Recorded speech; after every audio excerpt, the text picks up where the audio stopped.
नमस्कार। अगस्ती आयुर्वेद पंचकर्मोपचार इस उपक्रम में मैं वैद्या प्रियदर्शनी बापटकडूस आप सभी का स्वागत करती हूँ। पंचकर्म और उसके साथ किए जाने वाले पूरक कर्म या उपकर्म, इनके बारे में पूरी जानकारी देने का ये एक प्रयास है, जिसमें प्रत्येक कर्म की संज्ञा, अर्ह अनर्ह, कर्म के लिए आवश्यक सामग्री और पूर्ण कर्म के बारे में प्रात्यक्षिक के सहित हर एक दृष्टिकोण से जानकारी मिल सके। तो आज हम देखने वाले हैं आवी कीडी। पहले हम उसकी संज्ञा देखेंगे। तो आवी मीन्स स्टीम और कीडी मीन्स पोटली।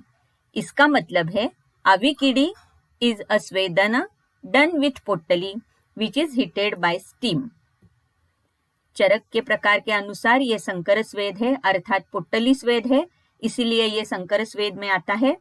सुश्रुत और वाग्भट के अनुसार ये उष्म स्वेद का प्रकार है, क्योंकि उष्मा बाष्पहा ऐसे कहा गया है और यहाँ पे हम बाष्प के साथ या बाष्प के मदद से हम स्वेदन करने जा रहे हैं, इसीलिए सुश्रुत और वाग्भट के अनुसार ये उष्म स्वेद का प्रकार है।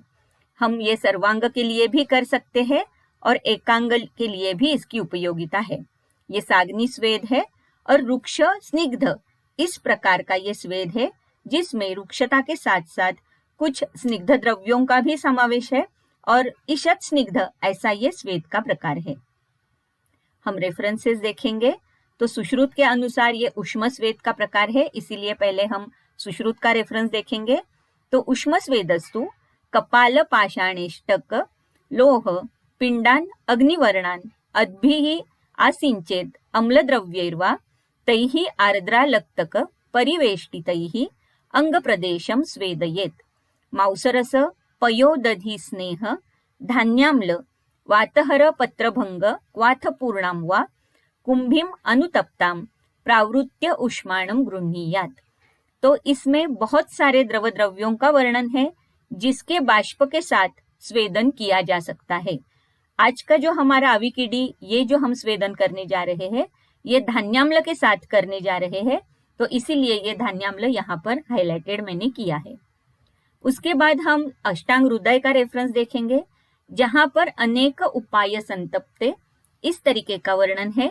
इसका मतलब ही है जैसे कि इसके बाद नाड़ी स्वेद का वर्णन है अष्टांग हृदय में, तो अनेक उपाय यानी कि ये संतप्त करने के बाद अनेक प्रकार से हम बाष्प निर्माण कर सकते हैं और उसी के साथ स्वेदन कर सकते हैं। तो आज का आवी कीडी ये जो हम प्रकार देखने वाले हैं, इसमें धान्याम्ल का जो बाष्प है उससे हम स्वेदन करने वाले हैं। अभी हम अर्हता देखेंगे। तो जैसे कफार्तो रुक्षणम वृक्षो रुक्षहा स्निग्धम कफानिले, ये जब हम कहते हैं तो अर्थात इसकी टीका में इसका वर्णन आया हुआ है, जैसे कि अपरम श्लेष्म वाते रुक्ष स्निग्धम केनचिद अंशेन स्निग्धम पर्यायेण वा रुक्ष स्निग्धम एवं विधम स्वेदम आचरेत। तो अर्थात श्लेष्म वात या श्लेष्म का अगर अनुबंध वात के लिए है तो ये रुक्ष स्निग्ध इस प्रकार का स्वेदन होना आवश्यक है, जो कि आज हम देखने वाले हैं। तो अगर आवरणजन्य वात प्रकोप है तो यहाँ पर हम ये रुक्ष स्निग्ध स्वेद यानी कि आवी कीडी का प्रयोग कर सकते हैं। कफानुबंधी वात प्रकोप है तो वहां पर भी हम ये आवी कीडी का प्रयोग कर सकते हैं। यह शूल प्रधान अवस्था है तो बहुत अच्छे से शूल प्रशमन यह आवी कीडी से हम देख सकते हैं, तो उसके लिए भी इसका प्रयोग हम कर सकते हैं। इसके बाद हम मटेरियल देखेंगे, कौन कौन सा साहित्य हमें लगने वाला है।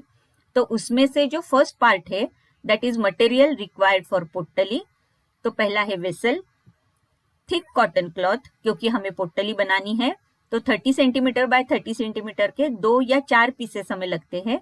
अगर स्थानिक करना है तो 2 पोटलियां हम बनाएंगे, सार्वदेहिक करना है तो 4 पोटलियां लगने वाली है। Thread 1 to 2 metres 2 to 4। Stirrer 1।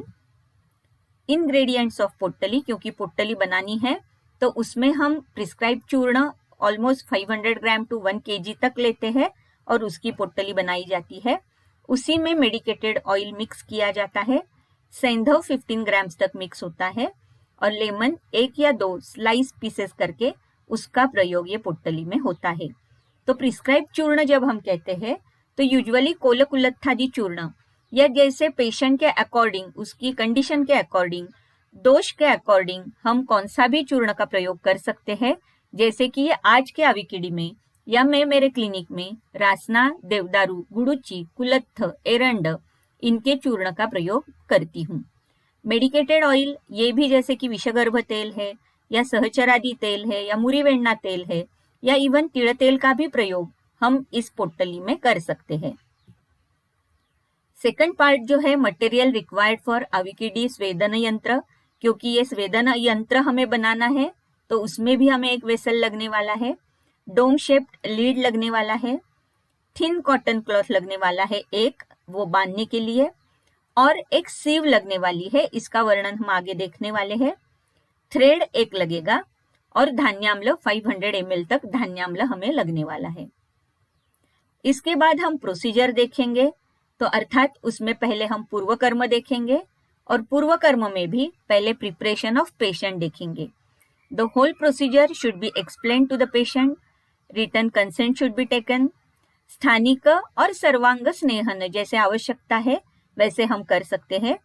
Patient should be with empty stomach at least for 3 to 4 hours prior to procedure, क्योंकि जब हम सर्वांग स्नेहन और स्वेदन करते हैं तो कम से कम 3 या 4 घंटे तक पेशेंट एम्प्टी स्टमक होना बहुत आवश्यक है। सेकंड पार्ट जो है प्रिपरेशन ऑफ मेडिसिन, तो उसमें भी 2 पार्ट्स होंगे। पहला पार्ट है जैसे कि प्रिपरेशन ऑफ पोटली, तो चूर्ण, सैंधव, तेल और स्लाइस्ड लेमन ये हम पहले एक साथ मिक्स कर लेंगे और उससे 2 या 4 पोटली हम बांध लेंगे आवश्यकतानुसार। जैसे कि स्थानिक है तो 2 और सर्वांग है तो 4 पोटलियां लगने वाली है। सेकंड पार्ट जो है प्रिपरेशन ऑफ आविकीडी स्वेदन यंत्र, तो ये हम अच्छे से देखेंगे। धान्याम्ल should be taken into a wide mouth vessel, क्योंकि धान्याम्ल की बाष्प की हमें एक्सपेक्टेशन है तो ये वाइड माउथ वेसल में हम लेंगे। Mouth of vessel should be covered and tied with thin cotton cloth with a thread, क्योंकि उसके ऊपर ये जो वेसल है उसके ऊपर हम कॉटन से ये अच्छे से ढक देंगे, बांध देंगे, ताकि उससे हमारी स्टीम जो है वो बाहर आ सके। और सेकंड जो मेथड है उसमें इंस्टेड ऑफ ये कॉटन क्लॉथ हम उसके ऊपर एक सीव रखते हैं जो कि उसके ऊपर फिट रहती है। उसके जो होल्स है उसमें से भी हमें ये स्टीम बाहर आ सकती है और उसी से भी हम ये हमारी जो पोटलियां है ये गर्म कर सकते हैं। टाइड पोटली should be kept on cotton cloth, और अर्थात ये अगर हमने सीव रखी है तो उसके ऊपर हमें ये पोटलियां रखनी है। They are covered with dome shaped lid, क्योंकि जो स्टीम बाहर आ रही है उससे हमारी जो पोटलियां है ये गर्म होना आवश्यक है, इसीलिए वो स्टीम अंदर ही रहे, ये बाष्प अंदर ही रहे, इसीलिए ये पोटली के ऊपर हमें ये डोम शेप लीड जो है ये डालना है। आविकीडी स्वेदन यंत्र इज केप्ट ऑन फ्लेम, ये फ्लेम के ऊपर रखना है ताकि अच्छे से बाष्प का निर्माण हो सके। अभी हम देखेंगे ये आविकीडी स्वेदन यंत्र है, ये कैसे बनाया जाता है, कैसे दिखाई देता है। तो यहाँ पर आप देख सकते हो जो धान्याम्ल हमने डाला था वो वेसल आप देख सकते हो, वो वाइड माउथ वेसल है। उसके ऊपर हमने थिन कॉटन क्लॉथ से वो कवर किया है और ये कॉटन क्लॉथ थ्रेड से हमने बांधा है, और ये बांधने के बाद उसके ऊपर हमने ये पोटलियां रखी है ताकि जो बाष्प अंदर से आता है, धान्याम्ल का जो बाष्प है ये थिन कॉटन क्लॉथ होने की वजह से उससे ऊपर आ जा सकता है और उसके साथ हमारी ये जो पोटली है ये गर्म हो सकती है। जैसे मैंने आपको दूसरा प्रकार कहा, तो उसमें इंस्टेड ऑफ कॉटन क्लॉथ हमने ये सीव रखी है यहाँ पर, जिसके होल के द्वारा हमारी स्टीम ऊपर आती है और ऊपर रखे हुए जो पोटलियां है उसको अच्छे से वो गर्म कर लेती है। ये डोम शेप लीड आप यहाँ पर देख सकते हो। पहले फोटोग्राफ में ये लीड हमने नहीं दिखाया है ताकि पोटलियां कैसे रखी जाती है ये अच्छे से आपको दिखाई दे, इसीलिए ये दूसरे फोटोग्राफ में हमने ये लीड दिखाया है और पहले फोटोग्राफ में आपको पोटली दिखाई दे रही है। ये 2 प्रकार करने का एक ही मतलब है, सेफ्टी, क्योंकि अगर हम ये कॉटन क्लॉथ रखते हैं ये बहुत ही टाइटली बंधा हुआ है, लेकिन फिर भी कभी कभी ऐसे हो जाता है कि पोटली की वजन की वजह से ये जो क्लॉथ है ये अंदर चला जाता है और हमारी पोटली जो है ये डायरेक्टली धान्याम्ल में डूब जाती है।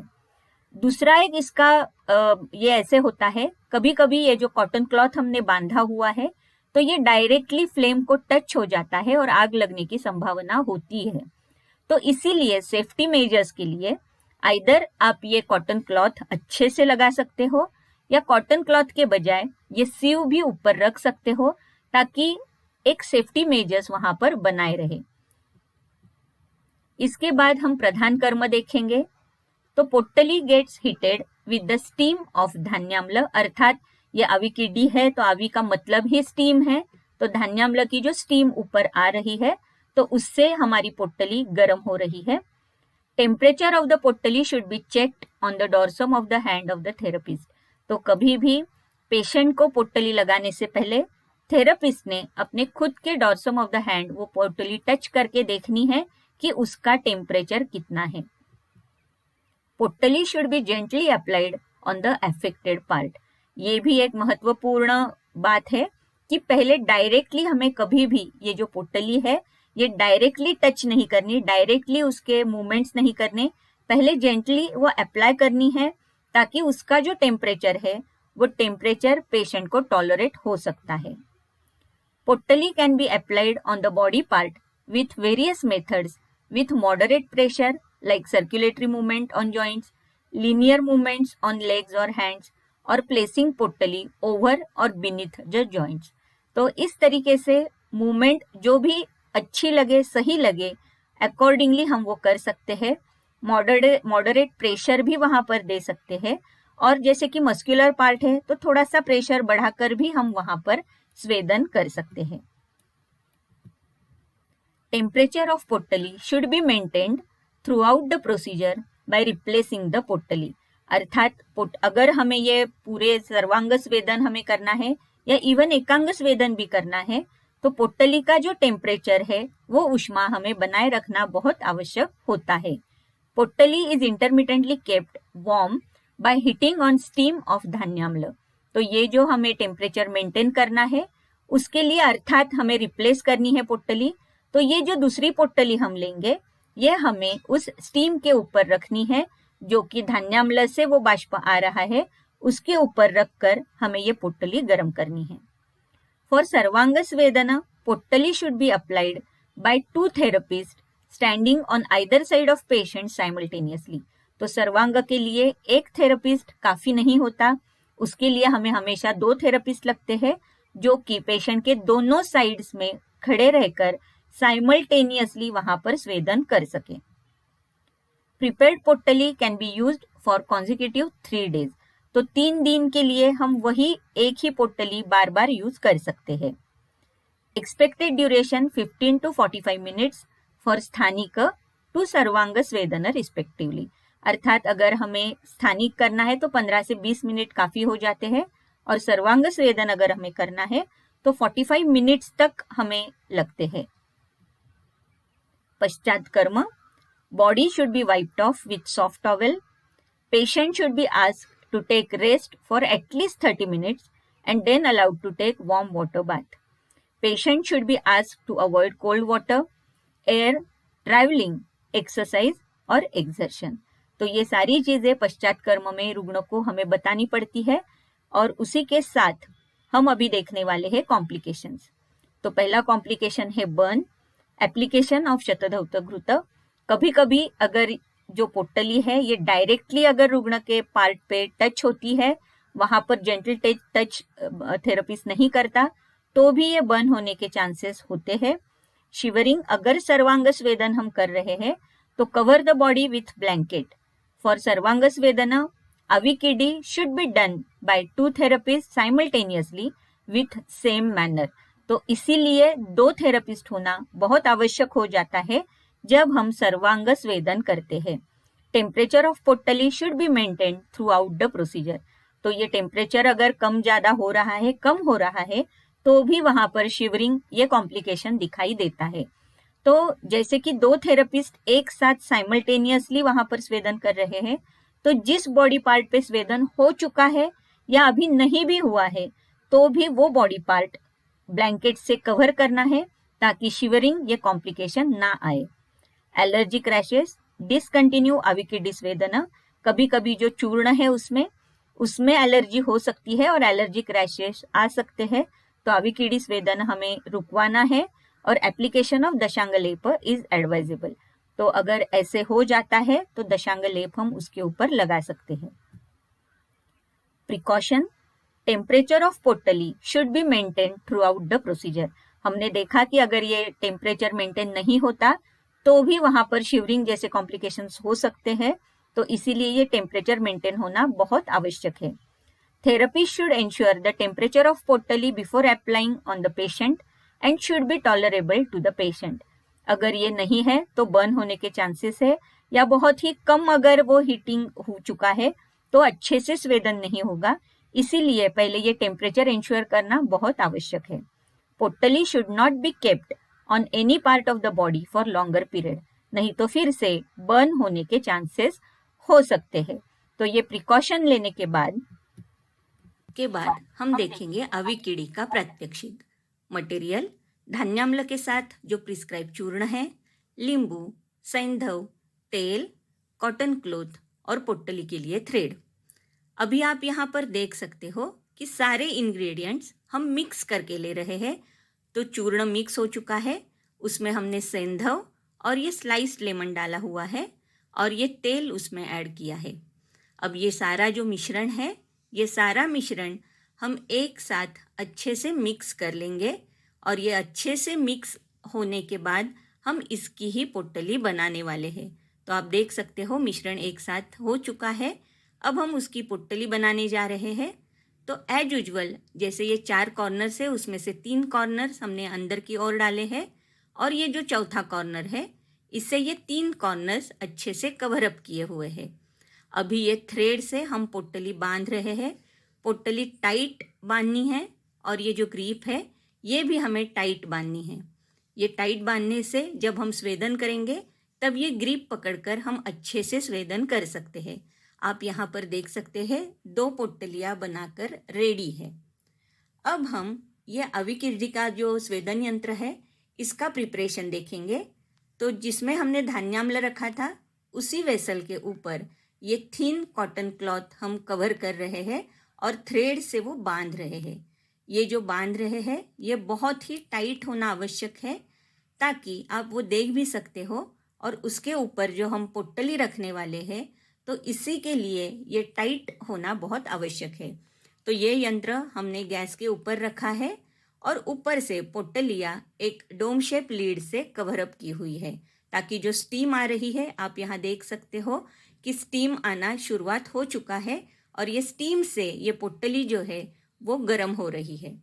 यहाँ पर ये दूसरी मेथड आप देख सकते हो कि इंस्टेड ऑफ कॉटन क्लॉथ यहाँ पर सीव रखी है और उसके ऊपर ये 2 पोटलियाँ हमने रखी है ताकि उससे हमारी जो पोटली है ये स्टीम से गर्म हो सकती है।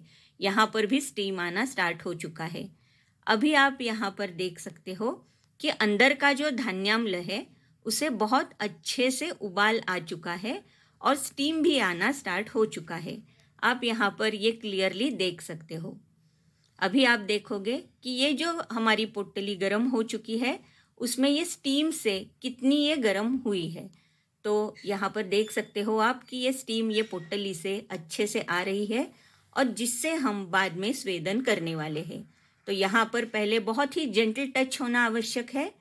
एक बार ये टेम्परेचर पेशेंट को टॉलरेट हो जाता है तो बाद में लीनियर सीक्वेंस से या जैसे कि सर्कुलर मूवमेंट से आप वहाँ पर स्वेदन कर सकते हो, या इवन जो भी संधि है उसके नीचे या ऊपर ये पोटली आप रख सकते हो। तो इस तरीके से अफेक्टेड पार्ट के ऊपर हम ये पोटली से अविकीड़ी से अच्छे से स्वेदन कर सकते हैं। पश्चात कर्म में सिर्फ वाइप ऑफ करके लेना है। Precautions: handle the स्वेदन यंत्र carefully and ensure the temperature of पोटली before applying। तो इस तरीके से आवी मीन्स स्टीम और किडी मीन्स पोटली, तो इससे हम बहुत अच्छे से एकांग या सर्वांग स्वेद कर सकते हैं। Thank you very much for watching the video. अगर आपको इस वीडियो में कोई आशंका है तो आप agasti_ayurved@yahoo.com यहाँ पर मेल कर सकते हो या कमेंट बॉक्स में कमेंट डाल सकते हो या 9834621209 इस नंबर पे व्हाट्सएप भी कर सकते हो। ये अविकीड़ी की पूरी प्रोसीजर हमने बताने की कोशिश की है, जिसमें प्रिकॉशन के साथ, कॉम्प्लिकेशन के साथ ये यंत्र कैसे बनाया जाता है और कौन कौन से रुग्ण में, कौन सी अवस्था में हम इसका प्रयोग कर सकते हैं, इसके बारे में बताने की मैंने पूरी कोशिश की है। इसके लिए मैं आभार प्रदर्शित करती हूँ वैद्य सुधीश कुमार जी का, जिन्होंने इसमें मुझे सहायता की है।